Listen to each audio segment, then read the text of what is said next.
In an ever-evolving digital landscape, for your business to thrive, you must adapt or die. Welcome to Marketing in the Age of AI, the podcast helping you harness the power of AI and marketing tools to revitalize and grow your business. And now here's your host, marketing expert and author of Authentic Marketing in the Age of AI, Emanuel Rose.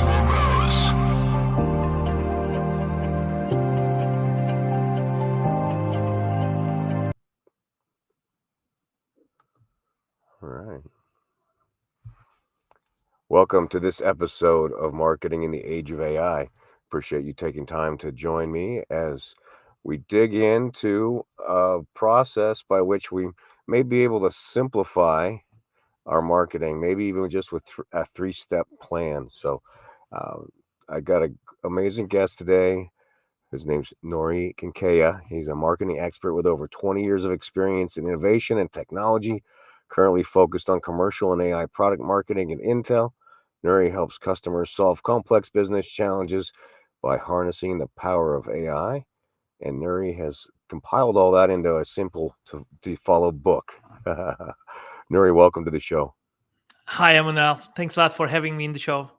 Yeah, I really appreciate your time this afternoon and looking forward to our conversation. Absolutely, same here. So that I have been listening some of the previous episodes. It's really enlightening on the area of marketing, which I spent more than 20 years right now. So it's really exciting. Yeah, well, it's the shows. I'm kind of like I feel selfish because I learn so much every time. So it's really it's to my benefit and hopefully the listeners and then also the guests. So appreciate your time. Absolutely, it's a mutual for everyone. Yeah. Plus, we get to meet that way and have a conversation. Well, the obvious thing that's changed in the last 20 years is that AI has come to the forefront of what we do as marketers. But I guess explain about the framework that you built and how we as professional marketers can start to integrate it into some of our actions in a daily way. Absolutely. I think it's no brainer for everyone to AI is going to be everywhere, including marketing. So, and my approach is like, how do we make it so simple for everyone to really understand the implementation steps and then really measure it afterwards? So again, I come up with this like AIM framework. It's the assessment, implementation, and measure, and you can apply it to technically not only marketing for other like departments and industries as well. But in a nutshell, I believe AI is going to have a tremendous impact on many jobs. Sure. This includes some of the work that we do every day on marketing, from like product marketing to outbound marketing to brand marketing to partner marketing.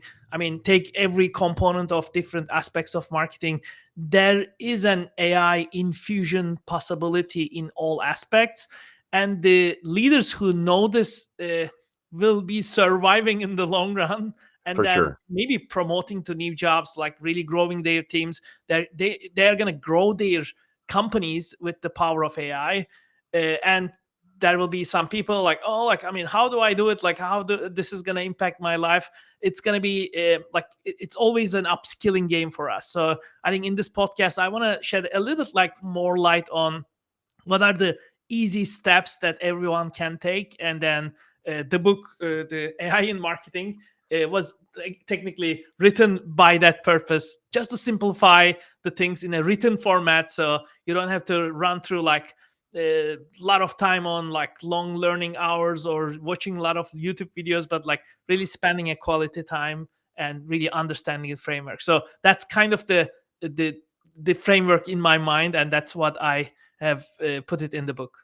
Yeah, I like this concept, the upskilling concept, and that it's one more tool that we have as professionals, and that I think it's incumbent upon us. And Dilip Dubey talked about this, where he's like the junior programmers are now the senior programmers, and then they also need to know how to instruct people.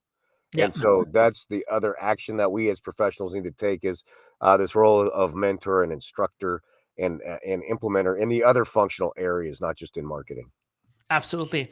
And I will give a relevant example, but like I was a developer by heart. I have a computer engineering degree, but this was like long time ago, 25 years ago when the internet was happening. And then last week I was playing with like lovable Uh, .dev. So it's like yeah, the new trend in town after Cursor. And I sure. said like, I will give it a try. I didn't even create it an account. I just like clicked on the button and I said like, I just posted like 50 AI tools for marketing on LinkedIn. I said, using this image, create me a like a periodic table, look at like a component, Yep. and hit enter. That's it, like one prompt. It started to generate the code, created the HTML file, and gave me a button like done. Do you want to implement it? So within seconds, I was like the best programmer in the world with the help of AI. And again, I'm a marketeer, so imagine the power of these kind of tools in everyday, like as you said, the junior developer becomes a senior developer. If you are not a developer, you become a developer. So Yeah. Yeah. this Yeah. is a game changing thing, because like most of the time we are bound to like some of the uh, like people, like I mean, you need an outsourcing company, a designer, a text like reading all the content, like maybe a brand identity person. Like AI can do a lot of things and also deploy this as an application or a website or whatever is the format that you want. But like this is really empowering us on that journey. Well, I know that your work is for the last 20 years has been primarily with like Fortune 1000 companies or 500 companies. For like mid-market and smaller companies who maybe haven't started implementation or started the process, what's your recommendation for how they start to dip their toes in? Absolutely. Again, I worked at Microsoft for 17 years, and like as you said, normally the transformation starts at the big companies, big brands, and then like, but the scale is the most important thing, where it becomes really a reality for many people.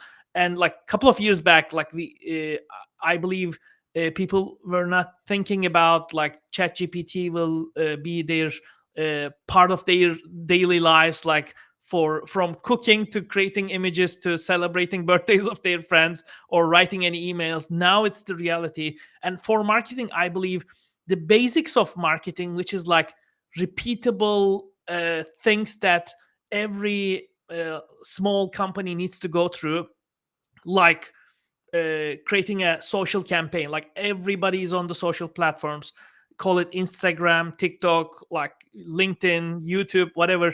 Now, it is sometimes hard to create like appealing differentiated content for those platforms. So and you need to Right. work with digital marketing specialists. Not every company can afford those like creative agencies, and then like it's hard to tailor your message into maybe your niche. Like if you're a flower shop, like it might be different in a Mother's Day versus and then you need all the time visual generations. And in different mediums, like TikTok has this like 8 second span versus YouTube has 30-second span, and Instagram is an image and reel. So again, like all these formats, like it's not easy for an average person to generate the content with.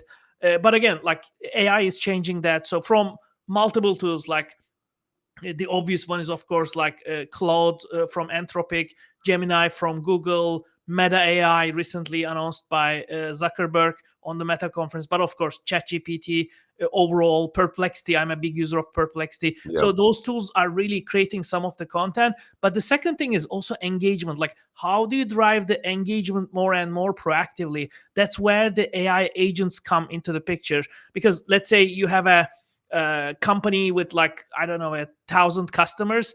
You want to interact with the social posts and like your customer base regularly on what they like, what they purchased. And historically, like you had to deploy some email nurture systems to keep this alive. And it's a lot of like email templates, this goes after that, and you need some uh, expertise. But with AI, especially with AI agents today, like you don't have to. Like I mean, you just ask like, hey, like keep in mind that like I will have to send messages to my customers every month. If they respond, this is the second. You just like put it in plain English. It Right. creates that agency, and then like the beauty is you don't have to do anything. So when the time comes, like from tools like HubSpot, for example, which I use, it automatically sends and nurtures that customer. So again, you don't have to be a programmer, you don't have to be a like digital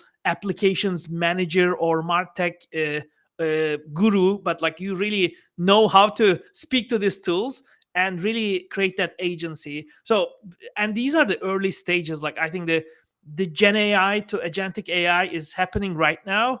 It will be like really easy for us to dream about the next big things and implement it in our marketing journey. Yeah, wow, there's a lot to unpack there. So explain to me or explain to us how we're moving right now from agent to agentic and what you see that indicates that that's happening. Yeah, yeah, and maybe a reminder for everyone, like the early days of AI in like after the Chat GPT movement was the Gen AI, which is generative AI, and like the AI was just creating content like text and then video and then images, and then we had this multimodality with like you can speak to the LLM and it will speak back to you. All this multimodality was like a big innovation, and by end of last year, December 2024 to be specifically, the agents became a really important topic. And then all the companies, I mean, these tools are great, but like how do we package them and create that like specific solutions, which we call them the AI agents. So they do a specific task, but a very specific task in a very high level fidelity. And where we are heading is like in 2025, we are in this journey to the agentic AI. So it's like, and the difference between AI agents and agentic AI is like the AI becomes more, let's say, taking action on behalf of you. So it takes the autonomy and like technically the agency. And with agentic AI, you can manage multiple AI agents. So just in a plain, maybe regular form, like you have employees today, for example, like 5 people. One is marketing, one is finance, one is doing maybe management and like logistics, and you have to control all of them. So think of those are the AI agents in today's world. With the autonomous systems, like you have this uh, system that it runs and helps you. So the agentic AI is really the system that coordinates the five, because AI today is really deep on the level of knowledge across the domains. So you have the best lawyer, you have the best finance person, you have the Yep. best marketer, and with the help of those agents, you can build a system. And especially when I say system, like for small companies, this is a game changer. You will have the exact same capability of, let's say, Walmart's marketing department in your small business. So this, I mean, the access to information and access to information worker has never been easy like this one. So this is a tremendous opportunity to grow the business, because not everybody will see this as an opportunity. You have to be Sure. the first, grow first, and you will move fast. Yeah, I like that. And so what you're talking about is like each individual agent has got its task. Then you've got kind of a manager agent that's managing all of the your crew, right? Yeah. Yeah. And then are there any tools that you're using like that you're building your agents in, or do you guys just I have a mean, team? uh, today, I mean, my team, we use like a couple of tools, but like, first of all, Microsoft's Copilot is awesome. So I have to admit. Yeah. So because we use the Microsoft 365 stack from Teams to all the Office components, and Microsoft introduced this agency into the tools as well. So we are using the Copilot Plus on the machines, which is like AI on your hardware. So that's number one. And I think the usage scenarios are really easy, because like everybody knows how to use Outlook, Word, Excel, and it's so easy to implement the Copilot because it's based on the productivity of the employees. The second one is, we use a platform called Jasper AI, Yep. Sure. especially for marketing.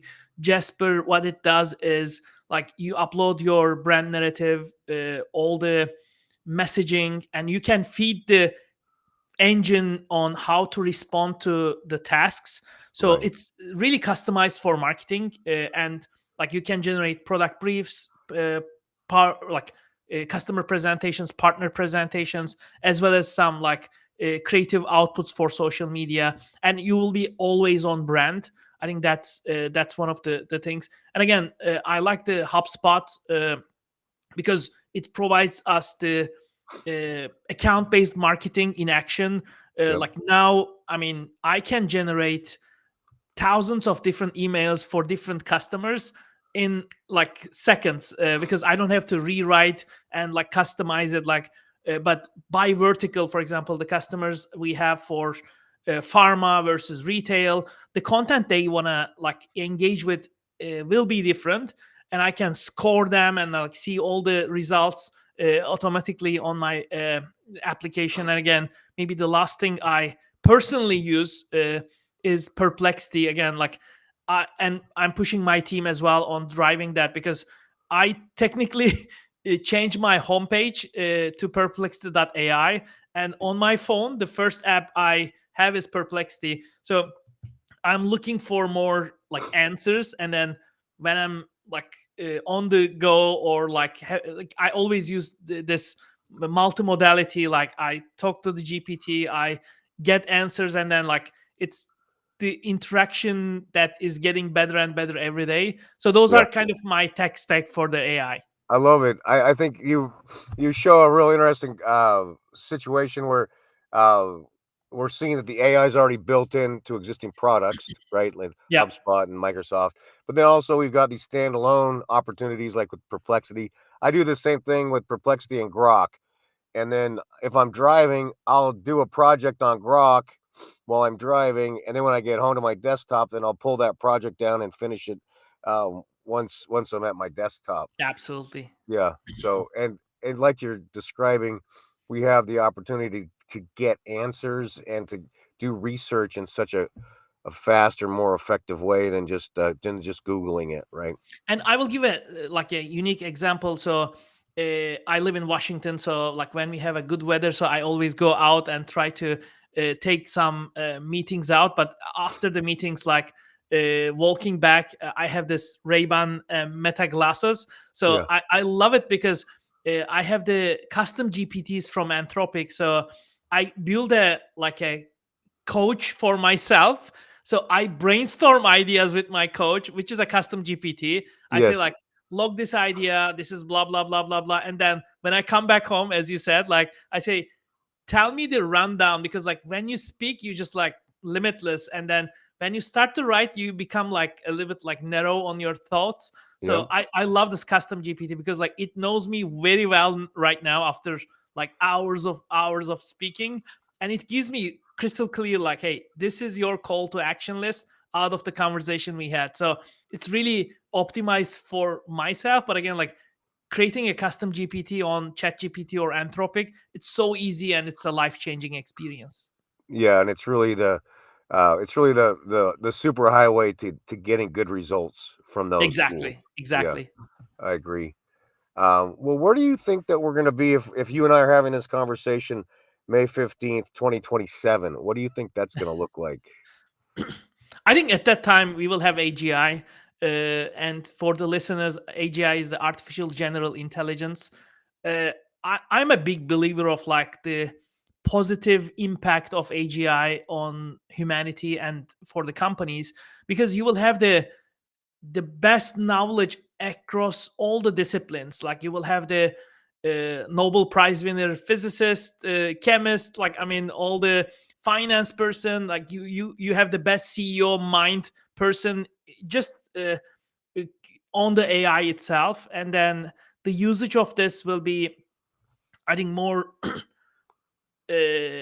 open, because like what happened this year really big was the DeepSeek movement in January. So Yeah. it created a big movement on the open source world. And I believe with the open source, we are headed to a better future, because then, like, OpenAI is now shifting to some open models. Sam Altman actually mentioned, like, in the first week of June, they will release the first OpenAI model. Right. It was a little bit like controversial because their name is OpenAI, but they are a closed model. Yeah.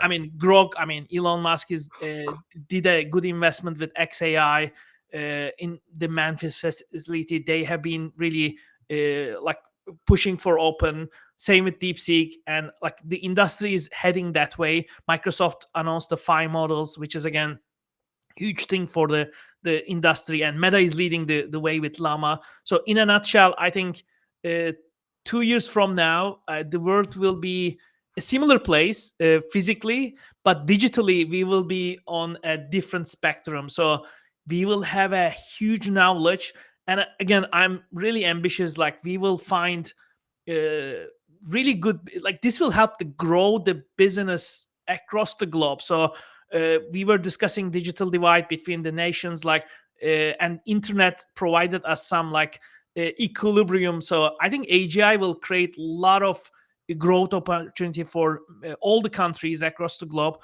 Of course, whoever hosts this big data centers will benefit the most. That's why we have this, like, um, gold rush to, like, creating the gigantic data centers and being the center of AGI, because globally I think there will be 5 or 6 mega clusters of supercomputers that will run this AGI.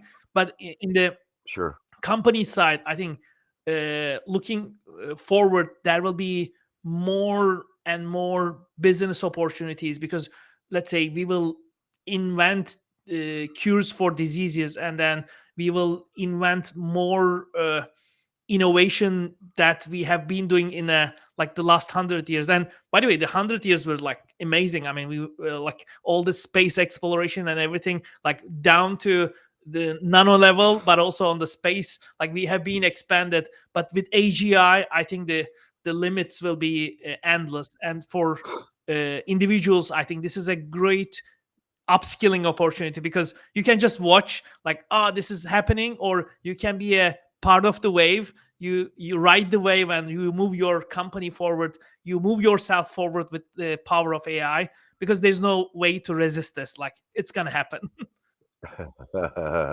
I love it, and I think that's a great spot. It's a great spot to stop today. You and I, though, we could have this conversation for 4 or 5 more hours, and I hope at some point we get to meet up in a town somewhere in the world and have a Absolutely. conversation in person. There, I Absolutely.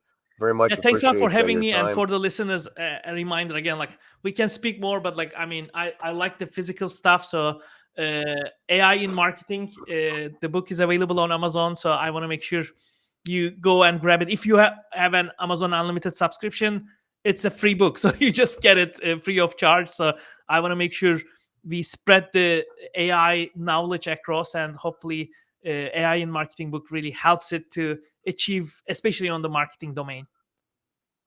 You betcha, and those links will be in the show Awesome. notes, so if you're interested yeah, it's a simple framework that, really for me, it outlined really how complicated marketing has gotten, like how many moving parts there are, but then you've brought it back down into, a 3-step conversation that makes it manageable again, so thanks for that contribution. Absolutely. Thanks a lot for having me in the show. You bet, Nuri, I appreciate your time, and I hope you have a great evening. Beautiful, beautiful conversation with Nuri, and I think he reinforced a number of important points, not the least of which is the value of the custom GPT and how building that reservoir of thought and finished work and sources helps to speed up the capacity for the GPT to support us in the work that we're doing. Um, my hope for you, like Nuri said, was that you get on this wave and start testing AI tools to make your professional life or your personal life simpler, and that you're saving time instead of clicking around doing stuff that software can do. And that with that extra time, that you Spend it studying, that you spend it with your friends and family, or that you get outside and take a walk with or without your meta glasses. Emanuel Rose, Marketing in the Age of AI. Thanks for listening to Marketing in the Age of AI. Be sure to subscribe wherever you heard this podcast so you never miss a future episode. Your copy of Authentic Marketing in the Age of AI is available at Amazon.com or EmanuelRose.com. You can also connect with Emanuel on LinkedIn. Thanks again for listening, and we'll see you next time.